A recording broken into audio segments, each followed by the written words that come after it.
Hello everybody, and let's talk today about this weather station. But before, you may remember I bought it some time ago and it was sitting in the box, but actually I assembled it today and I will mount it and I will show you what's capable of. But another stuff of small tiny helpers arrived, so let me show you them very quickly. I got them using one of these AliExpress policies where you can go like and buy 3 items for $1 each, but it depends. It just depends on which item do you pick. So yeah, the connector that I needed to connect my controller, the blue one, WWS, the one that goes from a RAS485 to USB. That's perfect, $1. Next, I always had been having troubles with the drills getting not sharp enough, and finally I have it. 130, literally nothing. And the thing that I wanted all the time, but actually always postponed the purchase. I don't know why, because literally the cost was $460 or $450. I just don't even recall what was the exact price. But let's see. This is a soldering station. Take a look. Nice, all in one place, everything in it. The solder iron itself has a tiny potentiometer to adjust the temperature, different, how do you call this, endings. I mean everything. The holder, the whole holder plate, the holder itself. I don't know what else. What else? Everything is in here. What is required? So a very good starter kit for $450, something like this. Anyways, I'm always giving you the link, so you will have them to go and check yourself. I mean, that's handy stuff. I always wanted one. I had never, you won't believe it, but I had never had one before. So this is my first one. So I'll be playing around with it as well. What else? Let's go back to the weather station. So we are done with this. I'm really impressed because actually to make this work, it is very simple. I had to just attach this and this. Just find the correct place where there is a tiny hole where I have to screw one and another screw, and then connect here and then do here connection. That's it. That's basically all the setup that you have to do. Next, I had to also install the 3 batteries, which are of AA type. They live here. They are mounted, and from my experience, as of my other weather station that currently sits in the garage, that has the monochrome display in counterpart of this one, because this one is fully colored display, and well, that is very different. These batteries are already there for 13 months, and they don't show any sign of exhaustion. Like they are not even like probably that's a half of their lifetime. I will let you know once they die because I will be changing them. But so far, I'm pretty confident that this device will also last the not least amount of time. So at least a year, definitely, probably even 2 years, because that one still goes. So let me tell you a little bit about the display. Display is something I really like because it's real colorful. You can adjust the brightness here with switching, pushing the button, or you can do this from the app. I will show it to you later. You can do all the setups from the display or from the application if you have the Wi-Fi version. I strongly recommend the Wi-Fi version because Wi-Fi version will help you the statistics, and that is the most important stuff that you would want from this kind of weather station. What else? It gets paired to Wi-Fi seamlessly, like no efforts at all. All the setup took me like maybe 5 minutes max in this and the application. Let me show you the angles. You see right now it might not be visible, but if you go downwards, it is fully visible. If you go with this place or this place, it keeps its visibility. It's really a good display. I mean, literally, what else do you want from this kind of small device? And let's check how the wind goes. So this is the wind tablet. Take a look at the speed and take a look at the arrow that will form actually the direction. So one more thing, this thing should be facing south strictly, so I already arranged this because I know where I will be placing it, so I already arranged it to be using my exact location, so I know where it is. But let me point this thing directly to south, so let's consider south we have there, and let me blow for a wind. So we will check and see what's the rotation, how much can I rotate to actually get some reading on the station. So we'll have to wait some time because there is a delay normally. Uh, 13-15 seconds, I don't know how long. But let's see, and we'll pick the value and we'll show something there. Come on. We just need one single value to see that it's working as it should.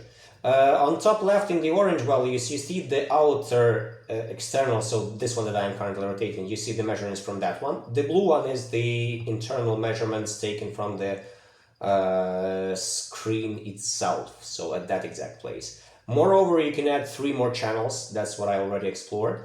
Oh, you see, 4.3 meters per second and exactly south, so it works perfectly. It even had shown that this is S south direction, so everything is kind of great. What else? Nothing specifically. Rain event, I believe it had taken it from already from some Wi-Fi. I don't know, because right now here where it says there is obviously no rain and it cannot happen, like literally. Now let me switch this part off. And I will show you what's inside the application. That is actually something I'm really happy about. So just wait a second and it will be here. Okay, so I'm inside the Tuya Smart application. It's a huge application that can be used for all your smart home stuff, like for any device that Tuya has, that has Tuya compatibility, and there are tons of devices to be added.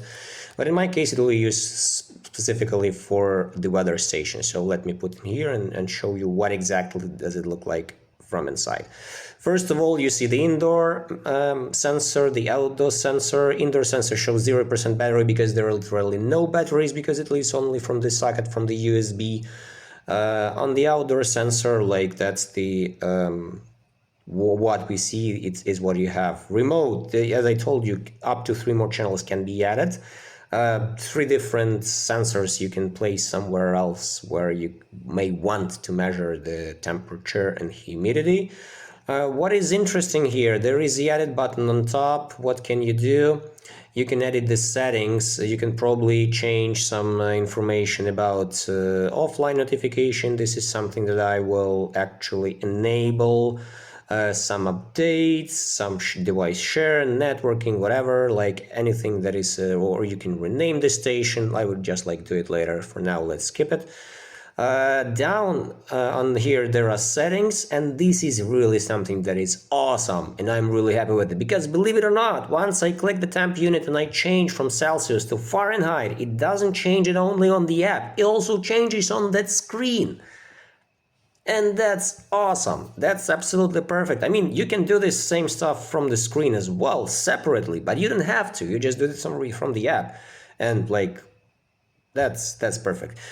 Obviously, yeah, they do some. They have some mistake, like date format, not format, but literally, who cares if it works?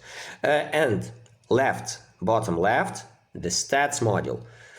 Here there will be the graphics. I mean, literally, since I have this station working for only like literally 10 or 15 minutes, there is nothing in here, but you may see how many graphs can be displayed in a daily, weekly, monthly, and yearly basis. And what is important for me, that is the wind gust value. And like literally, that's what I actually managed to do with my hands, but still, that's what it is. Rainfall, interesting, where I did get some data from, I'm not sure. Sunshine, same, not sure, but I mean, I will have to put it in the correct place and will actually use it for mainly measuring the wind and also for the correct temperature, pressure, whatever. Sunshine, actually, that's very interesting. So where is that? Light intensity, yes, light intensity. That's the important factor because, as you know, the solar panels, they are given mostly under their power parameters, mainly given under STC, standard test conditions, which is considering the light intensity to be 1000 watts per square meter. And now I can measure this exact number, so I'll be able to see how much light actually there is present right now, so I'll be able to figure out whether it's a good day or not good day for the solar power generation. So I mean, that's a nice thing to have to understand. If this year was better than the previous one, if this month was more light or less light. I mean, obviously it can be also seen from the production itself, but still, sometimes it's a very important factor. So anyways, let me show you where I will mount, because like this part is actually, we are done with it, with the app itself. It's really handy, I like it. Way better than the previous weather station that I had. So I mean, will keep using that one as an offline, like to have an immediate value in the garage near the controllers. But this one is definitely a perfect one to have this one already in your pocket for any circumstances. Like, that's something that I like. So let me show you where I'll mount it. And of course, don't forget to like and subscribe this video. I will also share all the links with you guys. So in the description, you will find them all. This weather station is something I'm really happy about. That's definitely. I don't know whether it's the best place for it or not, but this is the place where will it sit for some time at least. And let me watch for the behavior. For you, well, the links will be, as always, down under description, in the description actually. So go and check yourself if you like this product. Go and get one. I am happy with what I have. Thanks for now. See you later. Bye.